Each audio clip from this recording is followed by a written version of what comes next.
This offseason, when our scattered bounty of pirated coaches film allows it, we'll be placing Penn State's transfer portal additions under the microscope for a new segment we're calling FTB Portal Profile. No, it's not the catchiest title in the world, but like many, we've mentally checked out for the holiday season. So why don't you give us a break, all right?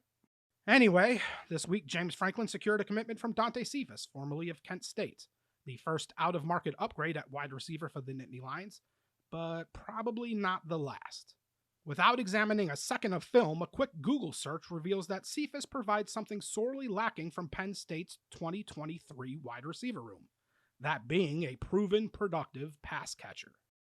A key cog in Sean Lewis's flash-fast offense, Cephas hauled in 130 receptions for 1,984 yards and 12 touchdowns over the last 2 seasons, earning him first-team All-MAC status in 2021 and 2022.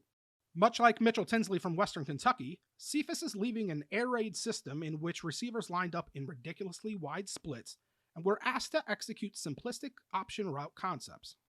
So, like Tinsley, expect a bit of a learning curve adjusting to Mike Yurcich's offense. At Kent, we'd guesstimate that on roughly 80% of snaps, Cephas was snuggled against the sidelines, like you see here, and asked to run if this then that, and if that then this, go balls or comeback routes depending on coverage. To his credit, Cephas does a masterful job not tipping his routes, running with the same speed and same intensity whether he's trying to pop the top off a defense or sawing off a route at the DB's toes. For instance, in his career-best 13-catch, 186-yard outing versus Buffalo in 2021, Cephas hit the same curl route over and over and over and over and over again. Buffalo simply never caught on, thanks to Cephas's advanced ability to quickly eat up pre-snap cushion, giving the illusion of verticality before pulling the ripcord and breaking down, thus creating massive separation.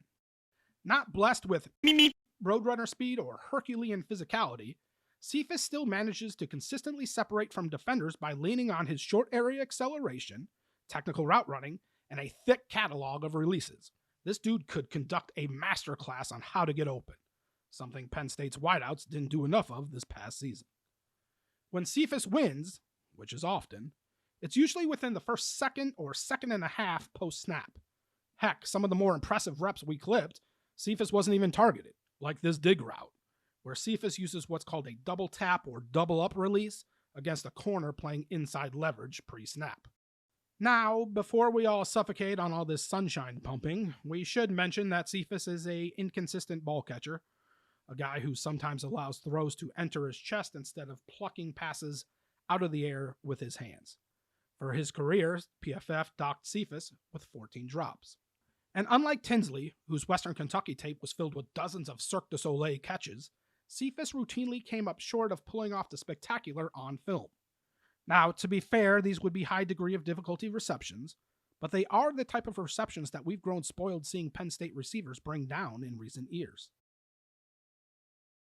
At 178 pounds, Cephas does occasionally get railroaded versus press man coverage. And when it comes to blocking, well, as Thumper the Rabbit once said, if you can't say something nice, don't say anything at all. Finally, leveling up raises the unanswerable question of whether Cephas will be able to do to 4- and 5-star defenders what he did against 2- and 3-star defenders in the MAC. The counter to that worry is that for the first time, Cephas will have a quarterback in Drew Aller capable of taking full advantage of his proven ability to stretch defenses vertically.